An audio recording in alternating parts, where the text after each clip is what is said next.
সমস্ত মহিলা নির্যাতনকারীদের কঠিন সাজা হোক, এই বার্তা দিতেই নিজের দুই মেয়েকে নিয়ে ভারত ভ্রমণে বেরোলেন বাবা।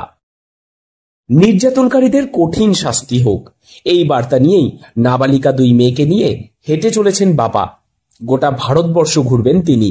শান্তিপুরের ফুলিয়ায় 12 নম্বর জাতীয় সড়কে দেখা মিলল অনিল চৌহানের। উপকূল শহর দিউতে বাড়ি অনিল বাবুর। সেখান থেকে এসে পৌঁছিয়েছেন শান্তিপুরে। দীর্ঘ কয়েক বছর নেভিতে অফিসার পদে কর্মরত ছিলেন তিনি। বছর দুয়েক আগে তার স্ত্রী মারা যান।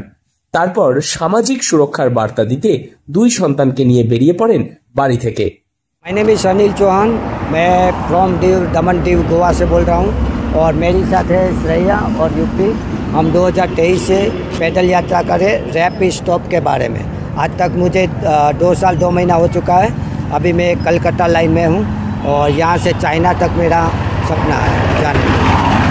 और रेप स्टॉप के बारे में पूरे देशवासी को जागरूक कर रहा हूँ कि जो रेप करेगा उसको भारत सरकार की तरफ से उसको जो रेप करेगा उसको भारत को ये जागरूक कर रहा हूँ कि आने वाली जो पीढ़ी है, खास करके जो लेडीज़ वुमन, वो हमारे देश में सेफ नहीं है। तो ये निर्णय जल्द से जल्द सरकार को लेना चाहिए कि जो रेप करेगा उसको सुसाइड का ऑर्डर देना चाहिए।